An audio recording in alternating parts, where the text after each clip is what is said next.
Yogena chittasya padena vacham malam sarirasya cha vaidikena yopakuruttam pravaram muninam Patanjalim pranjaliranatosmi stuve Patanjalim vyasam shankaram cha munitrayam katra sutrasya bhashyasya kramad vivaranasya cha.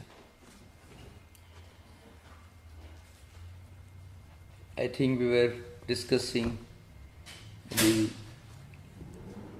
two important topics which are in a way which constitute the very essence of yoga tradition.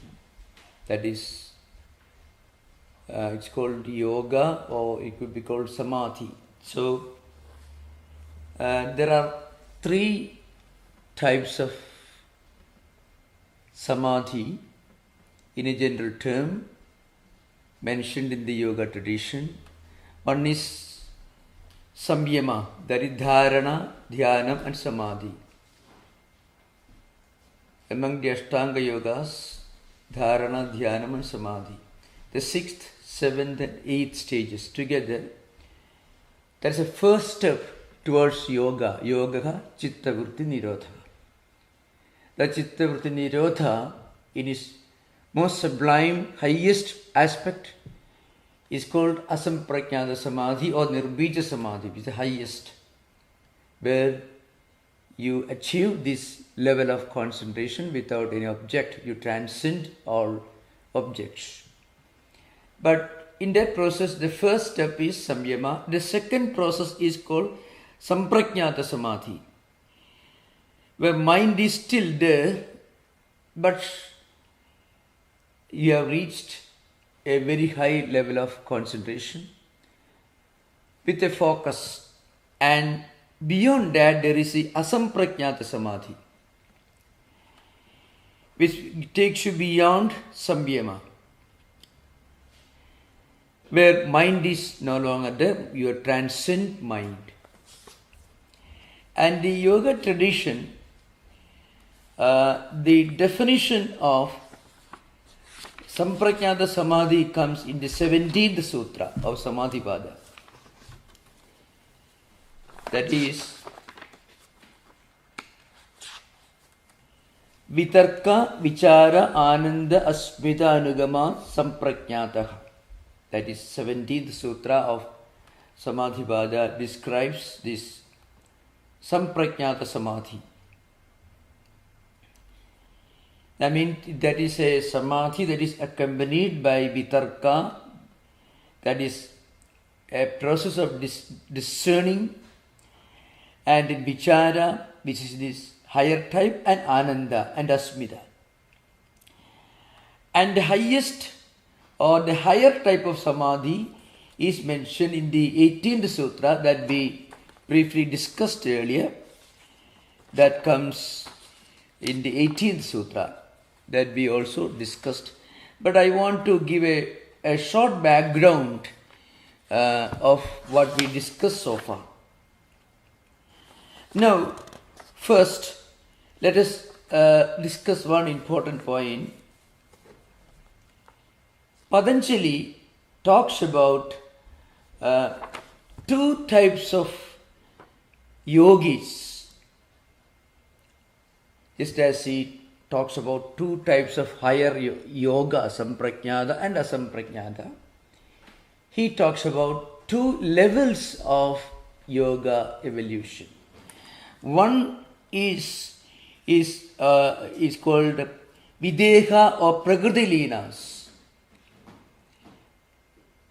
When a yogi reaches the first of this highest level, he reaches a point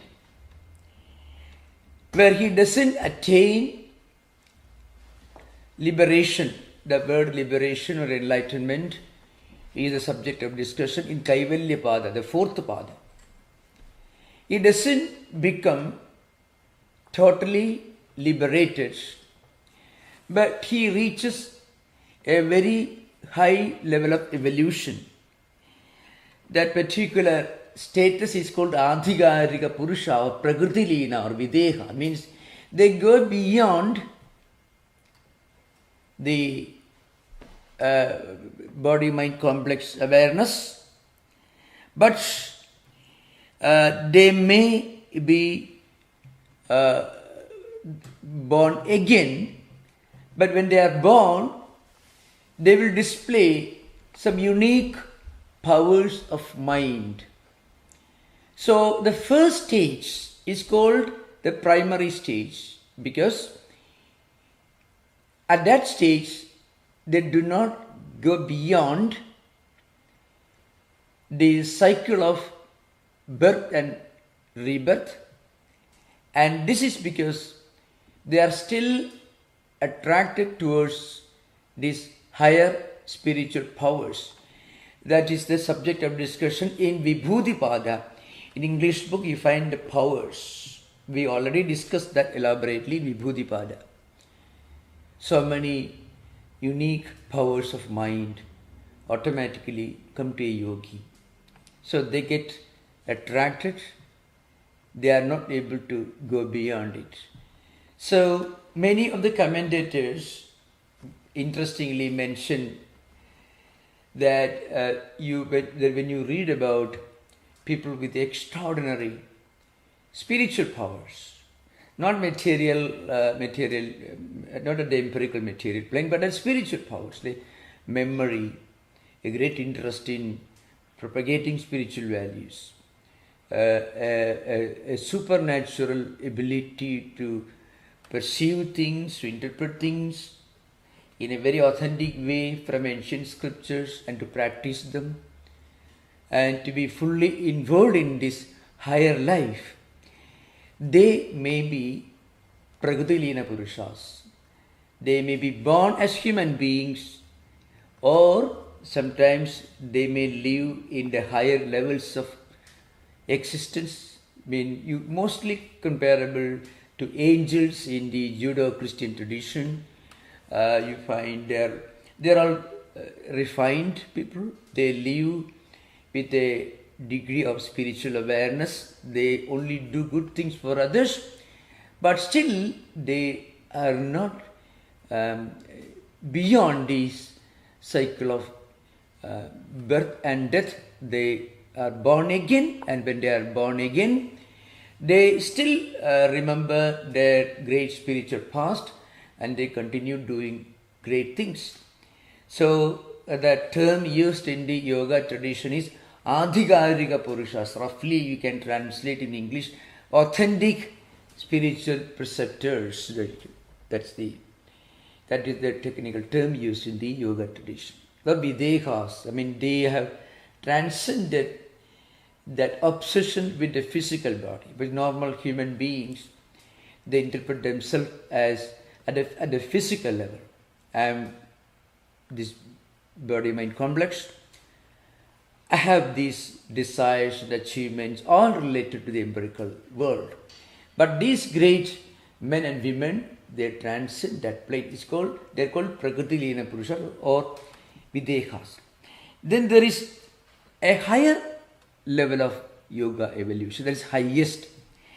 They become completely liberated from the cycle of birth and death. They reach Kaivalyam, that's a Sanskrit term.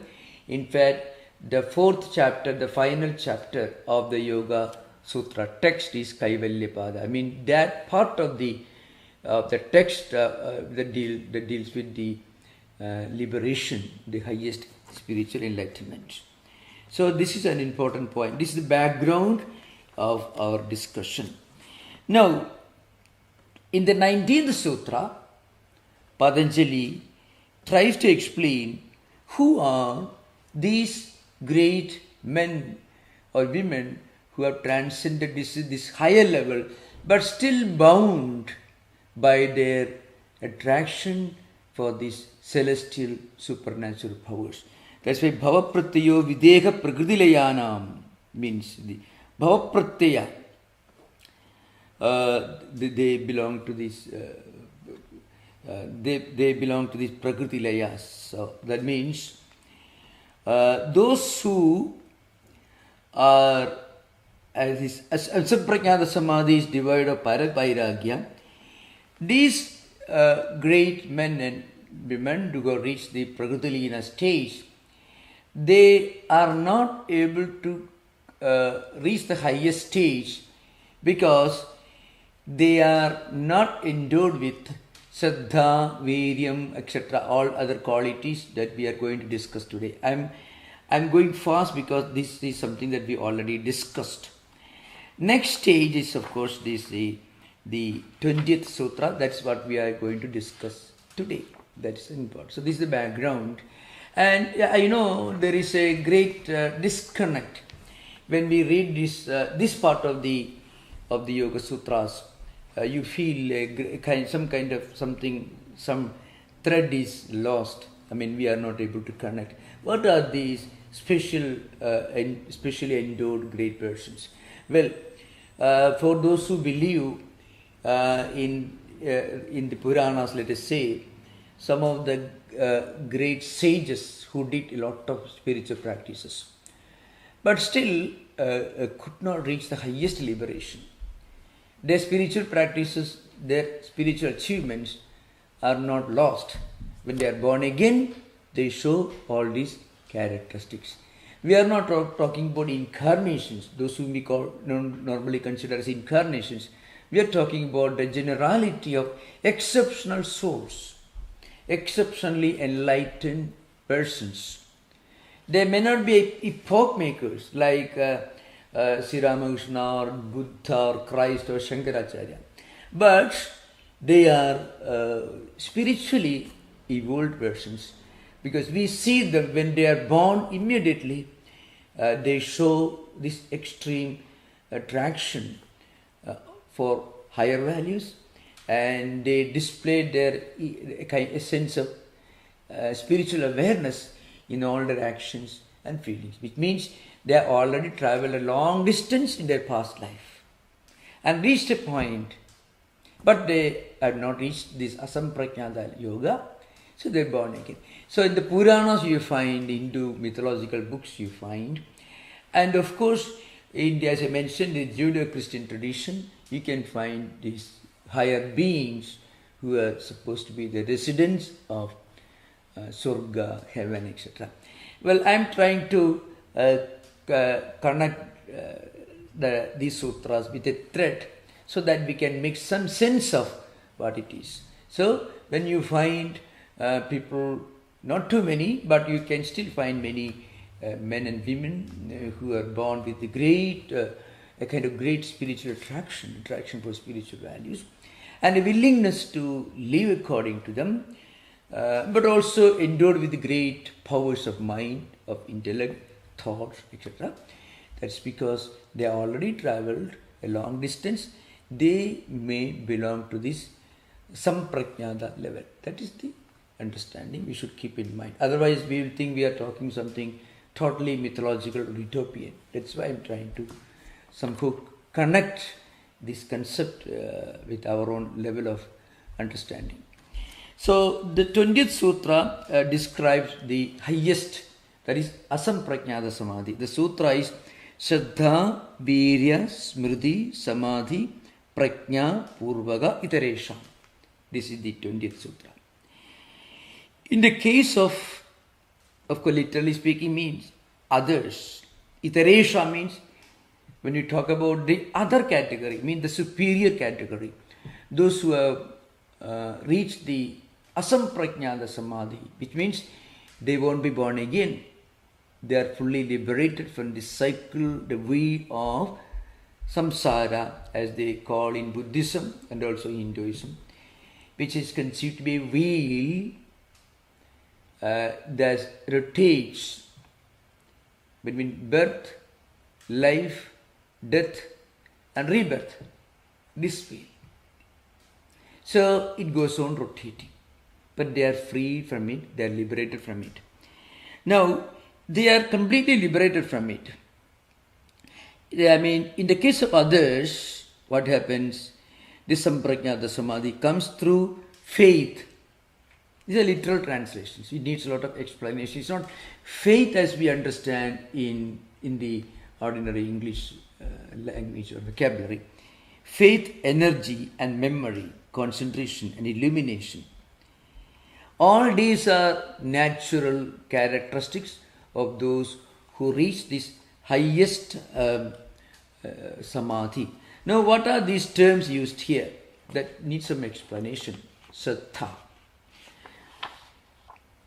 These are the characteristics of those who have reached the asamprajnata samadhi, the highest spiritual enlightenment. Now, of course, very often you find in Buddhist tradition, many of these terms are explained very elaborately. That's because Buddhist scholars made a huge contribution to the interpretative literature of yoga tradition. So one of them is, for example, Aryadeva. He wrote a well-known book. It's called Bodhicharya Avatara. Bodhicharya means the way of life, of enlightenment, of those who are enlightened, so to speak. So, Aryadeva, he writes, according to him, Saddha is defined by Aryadeva. These are all Sanskrit books. As you should remember, there are two fundamental classifications of Buddhist canonical literature. The more profound and the later interpretative works were all written in Sanskrit, and the earlier books which give the fundamental teachings of Buddhist tradition, these teachings are contained in the Tripitaka's, with three baskets. That's how they translate in English. Tripitaka's. Pitaka means a kind of container in which all these great teachings are found. It's all in Pali language. It's called Pali canonical literature of Buddhism. That's the early part of the evolution of Buddhist philosophy. Tripitaka means Sutta Pitaka, Vinaya Pitaka, Abhidhamma Pitaka. But the more profound interpretative literature, I mean commentaries and super commentaries and commentaries over the commentaries and so on, they were all mostly written in Sanskrit. You can find Nagarjuna, Vasubandhu, Chandrakirti, Dignaga, many, of course, I'm not going into those details. So Aryadeva wrote this well-known book. It's called Bodhicharya Avatara. So he says, what is Saddha? Aryadeva is a Buddhist monk, but is explaining what Saddha implies in the context of yoga philosophy.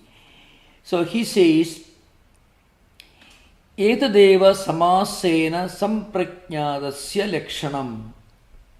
He says, this in short, that is Saddha, is in short, is the characteristic of samprajnajanya, means mind. So that is actually, it's a very interesting term. It is actually mindfulness. The term relates to what we now call mindfulness.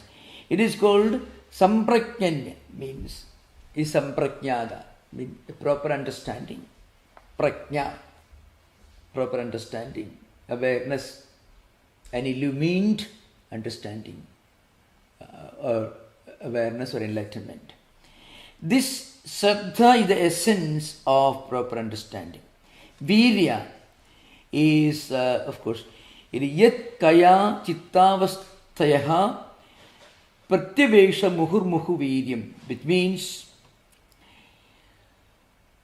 the ability to keep in mind this higher awareness all the time with great energy, great determination, not giving up. And the third one is called Sati in Pali, in the book, somebody called Smriti is the Sanskrit term. This is what Patanjali uses, which means to be watchful of every second of the various states of the body and mind. So when you read this Samprajnata Samadhi, according to Buddhist tradition, maybe this interpretation may not be always acceptable. The traditional yoga commentators like Bhoja, or even modern yoga commentators, Hariharan, Aranya and others. But Buddhists always interpreted many of the yoga teachings in the line of, let's say, mindfulness, awareness, etc. So, sati or smriti means being always watchful every second of the various states of the body and mind. So, if you are always watchful of the evolution of the body and mind, what is happening, then you become fully aware of the fundamental truth of momentariness. Everything is momentary. Nothing is permanent. The fundamental Buddhist doctrine of impermanence, mikshanikata. So, if we can watch our own body, our own mind, try to focus on our body and our mind.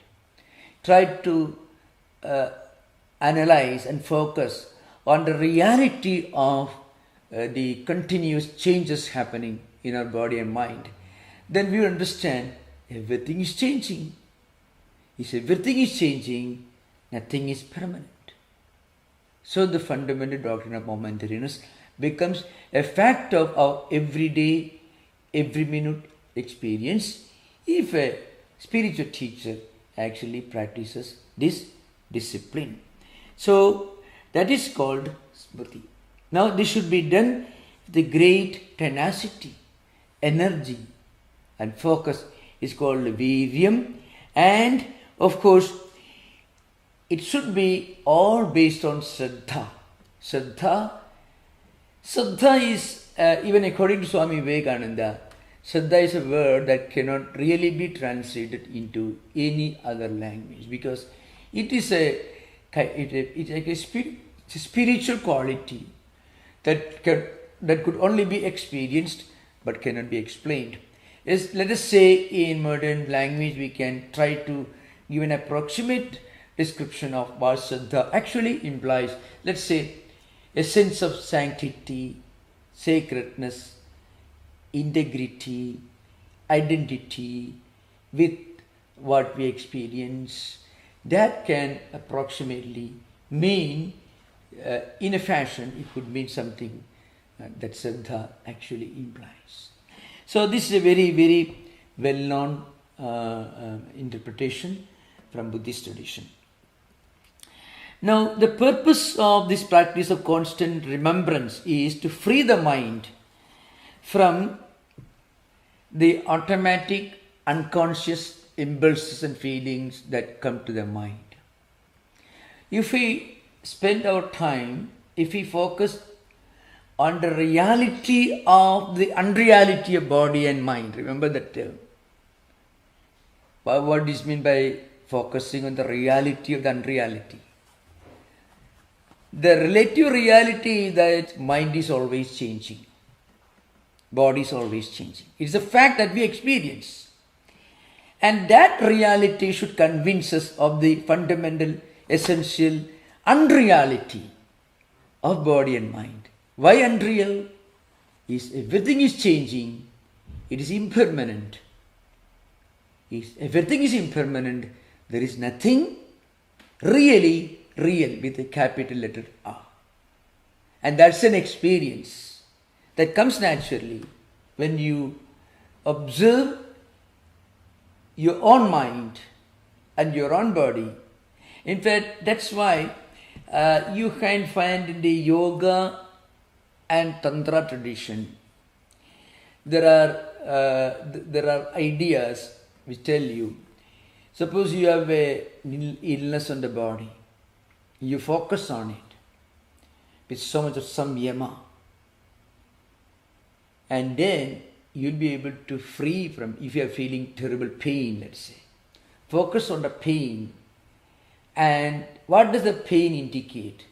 The pain indicates, if there's headache, let us say, of course, please don't experiment this.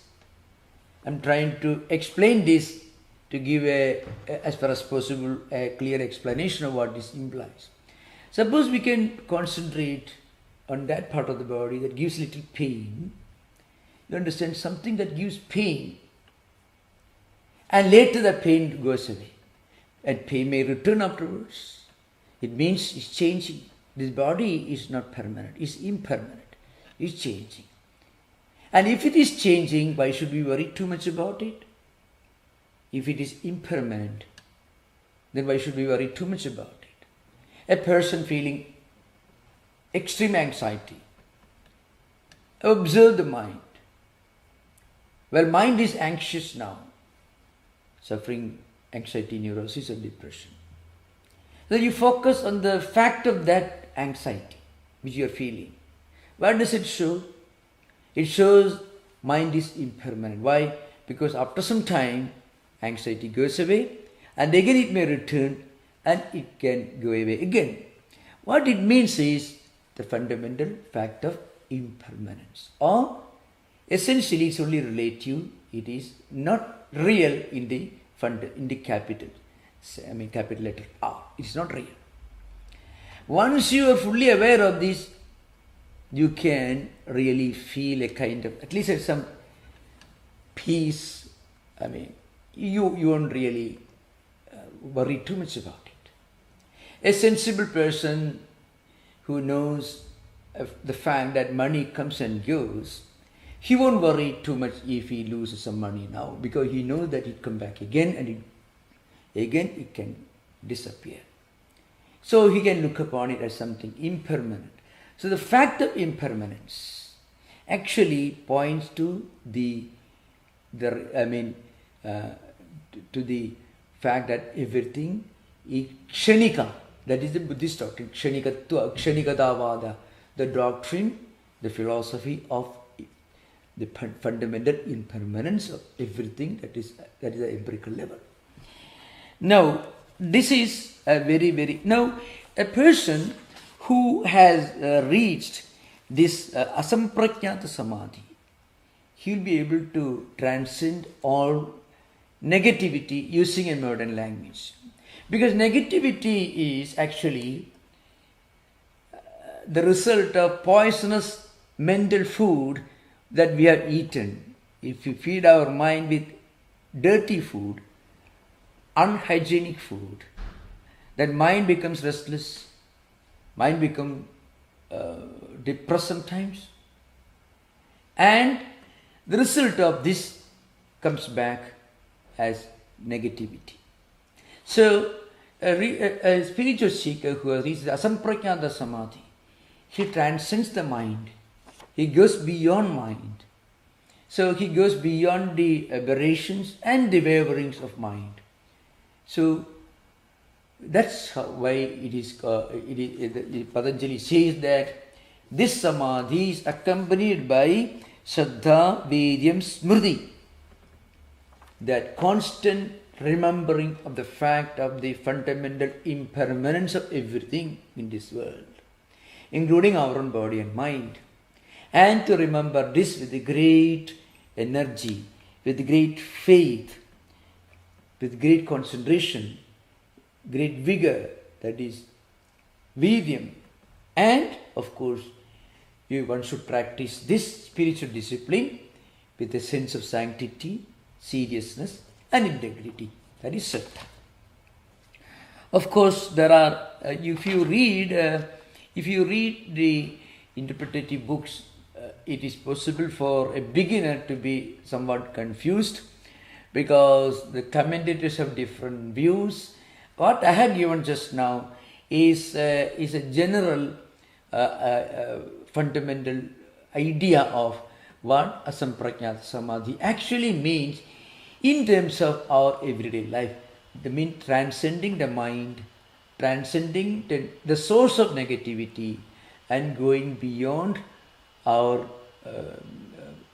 obsession with everyday experiences that create a lot of problems in our life. That from the common man's point of view, this is the result of this. This is the fundamental benefit of this. Vyasa has many things to say. Vyasa's interpretation, Vyasa divides asampragnata into bhava-pratyaya and upaya-pratyaya. Of course,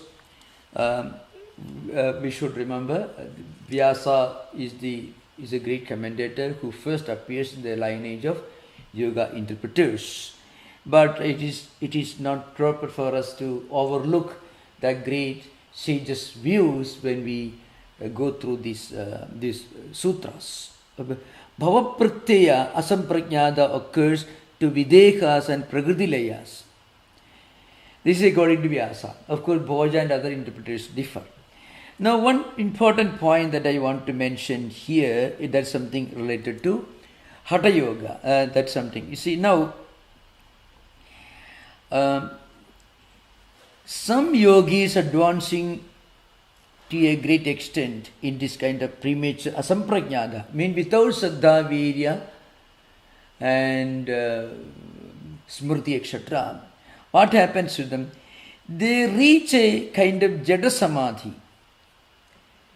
So that's something happens. I shall make it clear. Which is generally attained by the practitioners of Kejari Mudra in the Hatha Yoga. So it is said in the fundamental books of Hatha Yoga, Hatha Yoga Pradipika, Hiranda Samhita, Shiva Samhita, and so on. Through the practice of a mudra, Kejari Mudra, one can reach a kind of samadhi. And frequently it is mentioned, this is frequently described to be a very high state.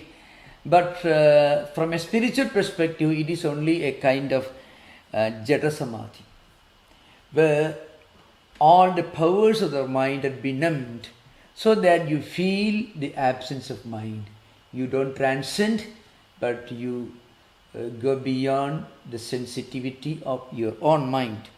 That's why in modern times, great teachers like Sri Ramakrishna Paramahamsa and even Vivekananda himself in his own interpretative articles that he wrote before he begins his Yoga Sutra commentaries, he gives a strong warning and he clearly states that the effects of practicing Kejari Mudra doesn't have much spiritual value, except that it gives a calmness, quietude and peace, but it doesn't really take you to a higher level of your own spiritual awareness, which is possible only by practicing this asamprajnata samadhi along with Saddha, Viryam and Smriti, that is a sense of sanctity and sacredness with great energy. And also I already mentioned, one should be able to really understand the relativity of the fundamental impermanence of everything that is empirical, including the body and mind. Such a person reaches a very high level of spiritual enlightenment. That's why Swami Vivekananda, while interpreting Yoga Sutra lectures, Yoga Sutras, he brings in a lot of Vedanta. And that's because Swamiji's main goal was to introduce this as a great spiritual doctrine to the world. Not exactly the way Patanjali commentators meant. Swamiji's real goal, real purpose was to project this yoga practice as a great spiritual discipline, but the higher realization is beyond that. That's why Swamiji brings the idea of Atman in the sense of Brahman. Swamiji brings in his interpretations. So, as I mentioned earlier, Yoga Sutras make sense only when you read it in the light of Vedanta. Otherwise, Yoga Sutra is great discipline to achieve mental peace and tranquility and so on. But real spiritual growth, spiritual enlightenment goes beyond attaining a degree of peace and tranquility of mind. It is something far beyond that. You become identified with something universal, something sublime, something transcendental. That is the highest goal of spiritual realization. That's Buddha, of course, mentions that. Now we'll come to the 21st Sutra. In this sutra, Patanjali is talking about a need for intense practice, a degree of intensity, a degree of concentration and focus in our practice of yoga disciplines. Tivra samveganam asanna means for those endured with the tivra means intensity, so something that is intense. Tivrada means intensity, with great focus. If a person practices a spiritual discipline with great intensity, with great focus, he will be able to bring in all his mental and physical powers and focus into what he is doing. You can see when you clean a table, clean the floor, you forget everything else, and your eyes are focused exactly, completely on the floor that you are cleaning, and the body is also the hand with which you are working the cleaning instrument is also fully focused, and your eyes are fully focused. Then what happens? The act of the cleaning becomes better and quicker. You attain your goal of cleaning the place much faster, because within a short span of time you're bringing a lot of energy and focus into what we are doing. So the work is done fast. Like that, Tivra Samveganam Asannaha. For those who are endured with great samvega, means aspiration, intense aspiration. Tivra Samyoga. Tivra means with great aspiration. Samyak Vega, Samvega, which is Tivra. Aspiration which is fully focused, which is intense. For them, this experience becomes rather it comes without much delay. They attain this goal much delay. That means Tivra Samveganam. Of course, according to commentators, they say Dridha Samskara Chittanam Asanna means it comes to them very quickly. So Dridha Samskara Chittana means, Dridha means strong, powerful, intense. Samskara means if a person is doing a work but he has already acquired a lot of experience, maybe he has done that work many times in the past. So in his mind, he has a clear understanding as to how that work should be done properly, should be done effectively. Because when he does that work, all the previous experiences and the benefits become helpful to him. Now, a spiritual seeker who has already done, repeatedly done for a long time, he is able to bring in a lot of intensity into his spiritual practice. For those spiritual seekers, the result comes rather without much delay. Samadhi lamaha, samadhi phalamcha. That is the commentator's Vyasa. I mean, Tivra samveganam, Dridha samskara chittanam asannaga, samadhi labhaga, samadhi phalamcha. Those who practice with great intensity, where mind, body, and also our tendencies, impulses, all of them are focused on that single point. Whether you read, you meditate, or pray, or anything, where it's called ekagra. Ekagra means agra is eka. Agra means it's the point. So a sphere, its effectiveness as a tool depends upon its one-pointedness. A needle, its effectiveness depends upon its sharpness or one-pointedness. If it is blunt, it means it's well as a blunt, bigger surface. But if it is pointed, it becomes effective. Like the mind also can be made a sharp instrument for spiritual practice.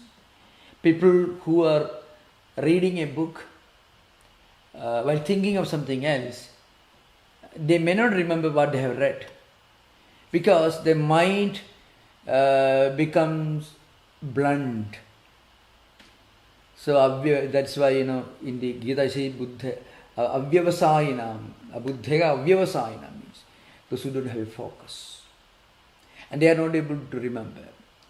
But if that person reads that book with his eyes focused fully on the letter, with the mind also fully focused on the implication, the meaning of that particular word, and immediately in his mind he connects that word and its meaning to an object that he has seen earlier, then it remains registered in his mind.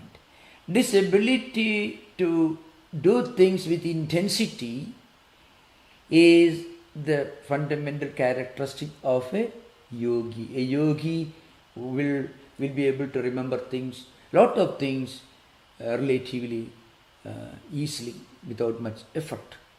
You can find this in the lives of even modern day thinkers like Swami Vivekananda and others. Of course, there are the great men and women who have tremendous powers of memory. They may not be conventional yogis, but according to yoga perspective, they may have practiced some kind of mental discipline in the past, so that they have achieved this ability to focus exclusively, intensely on what they are doing. This is interesting. That's why Tivra Samveganam Drida Samskara Chittanam Samadhi Labhaga Samadhi Phalamcha Asanna. For them the Samadhi is easily attained very soon. Asanna means the word is very soon and without delay. So it's an important discussion on this. It is a general discipline for everyone that we should remember. Of course, today I will conclude now, because we already discussed a lot of ideas today. You can have interaction. You can ask questions. You are most welcome. You can ask questions from what we discussed earlier, the early chapters also. So that because there was some interruption last week, we didn't have class, so I want to bring back what we already discussed earlier from previous chapters. Most welcome. Yeah.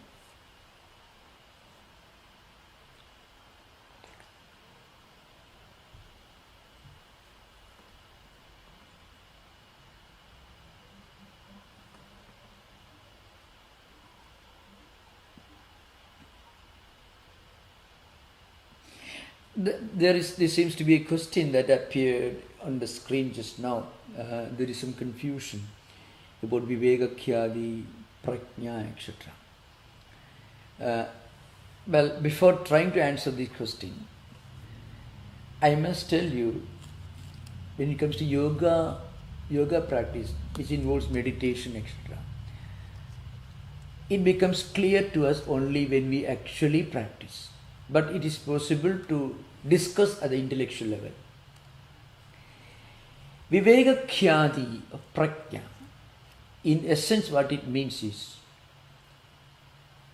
we reach a level of inner awareness, inner enlightenment, that helps us to perceive things in their totality, in its most comprehensive manner. And it is not purely an intellectual concept. It has something to do with the purification of the mind as we remove vrittis from our chittam. As vrittis slowly get removed, that's why, Yoga Chitta Vritti Nirodhaha. That is yoga, that is samadhi. As we attain this Vritti Nirodha, transcending the vrittis, our mind becomes more and more clear. And with that mind, we are able to perceive ideas and things in their totality and the most comprehensive manner. And we are able to perceive the essence of it. Totality here means the essence, not numerical totality, but essential totality. We are able to clearly comprehend what an idea or what a concept actually implies. That has nothing to do with intellectual enlightenment, intellectual verbosity or anything. Mind which is clear easily connects with the essence of what is trying to perceive. This, of course, this can be explained with the help of some examples. When our mind is confused, mind has lot of ideas, lot of pluralistic ideas, we won't be able to focus our mind on anything. So, the Vivekakhyadi Prajna means, in fact, Prakashena Jnayadeti Prajna. Prajna itself means this.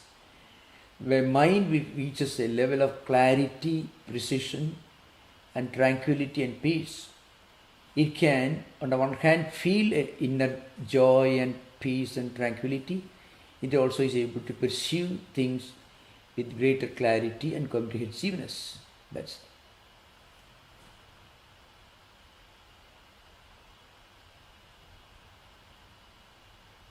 Hello, Maharaj. yeah. Maharaj, one question which keeps coming to my mind is when we so people who have this pursuit, who are attempting to search for this spiritual understanding, are typically very ambitious people. They want to. It is an ambition which also drives them to want to understand all of this. They want to. They push themselves to the limit, right?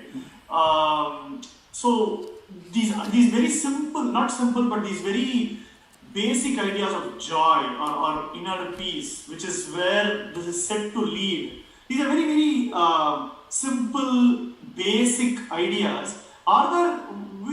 Is there an easy way to practice this? Because it comes from a place of ambition.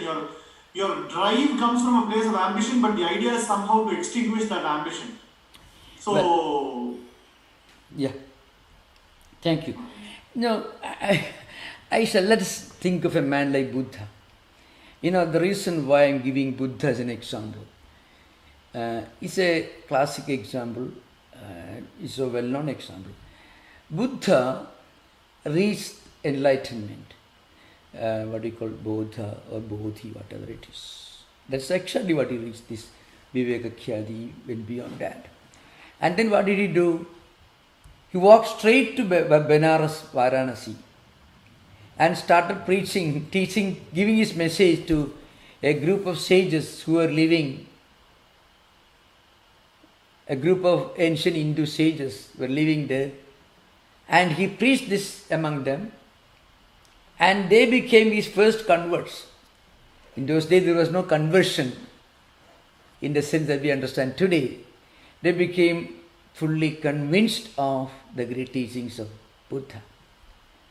And now he may have reached this stage, most probably when he was 35 or 36, or maybe around that age.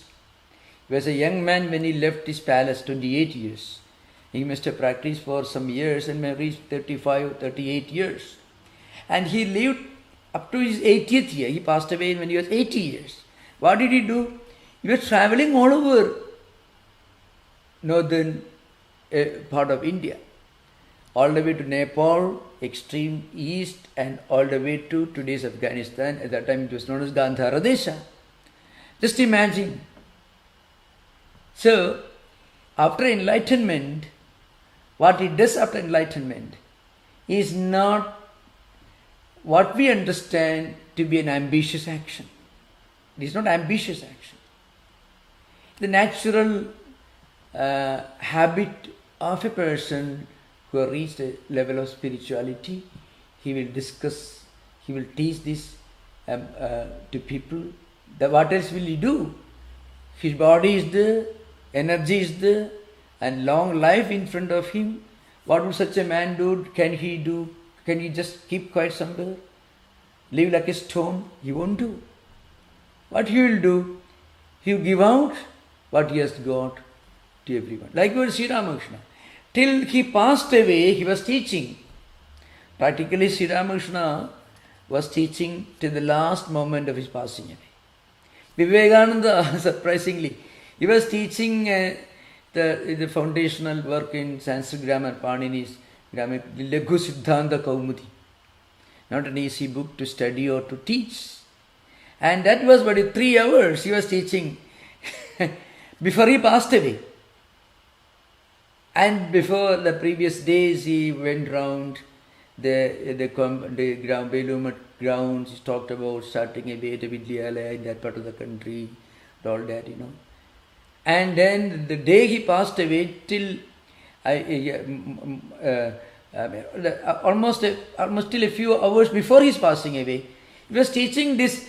Can you imagine somebody who is going, he knows he was going to pass away, and he had already predicted, in fact.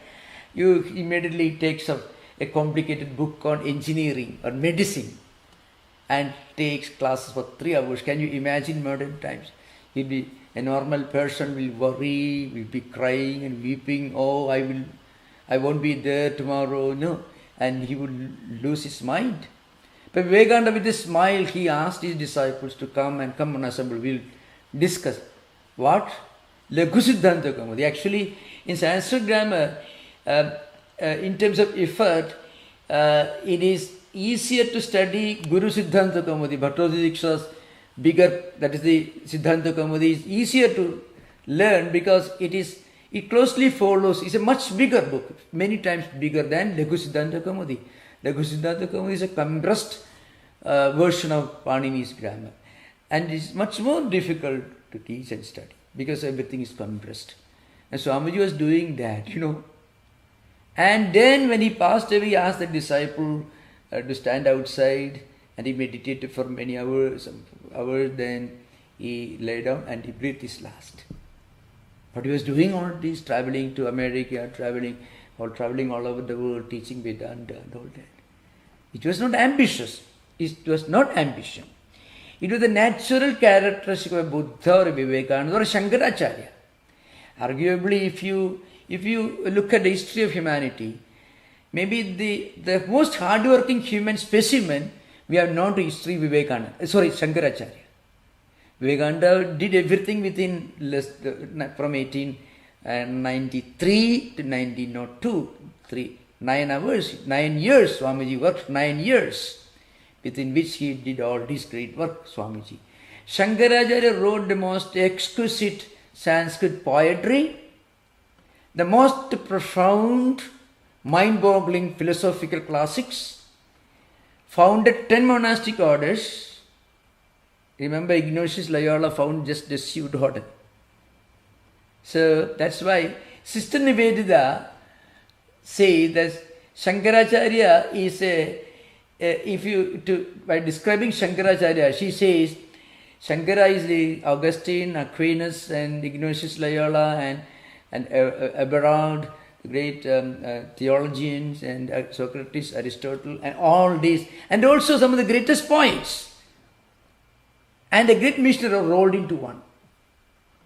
Now, after enlightenment, you have got these great men, Sri Ramakrishna, Jesus Christ, or Buddha, or Shankaracharya, working much harder than any other people, as if they have something to achieve, nothing to achieve. If they just passed away immediately, nobody will complain. So you find some of the most hardworking human beings the world has seen are these enlightened spiritual teachers, whether it is Sri Ramakrishna, Vivekananda, or Shankaracharya, Buddha, Christ. Think of all this. So the great amount of work they did.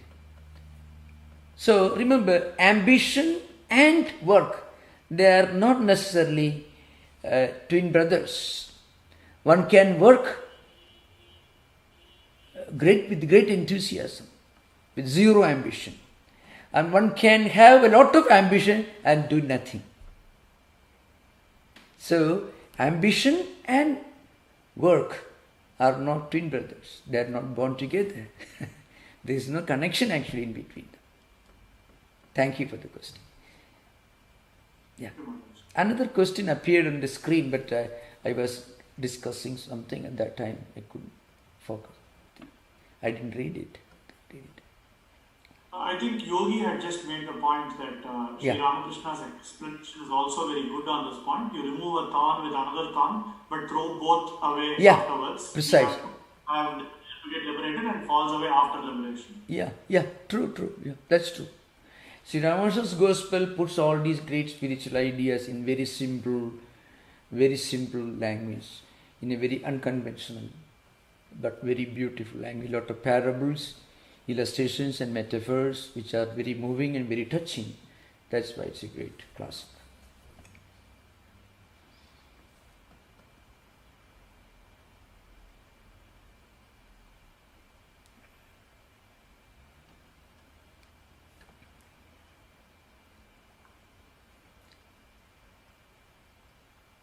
So,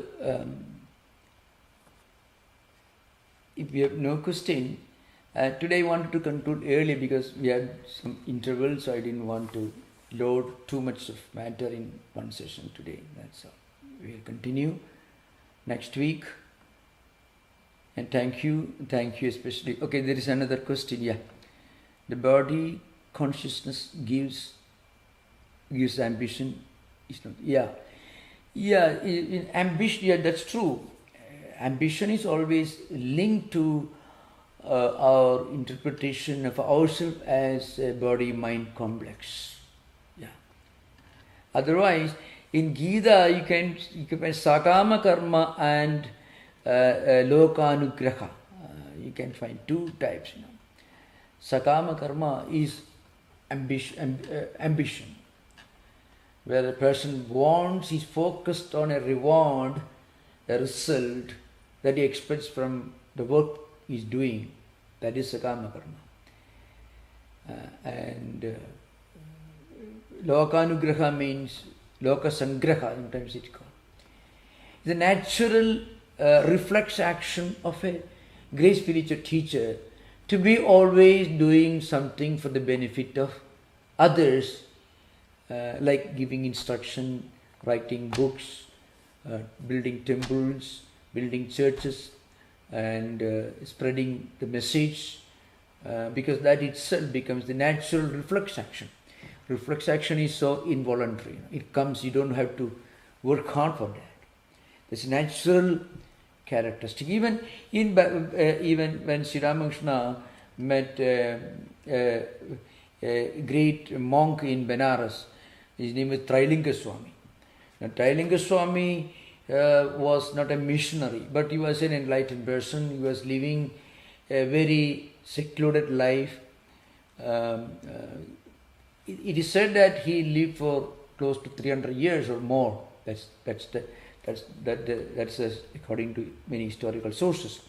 So Sri Ramakrishna met him, and there were people around, and those who came to him, he was teaching spiritual values. Trilinga Swami. What else will they do? So there is natural reflex action of every great spiritual person to be always engaged in spreading higher values, either by building institutions, reforming society, or building organizations, writing books, writing devotional hymns. There's a natural action. You won't keep quiet.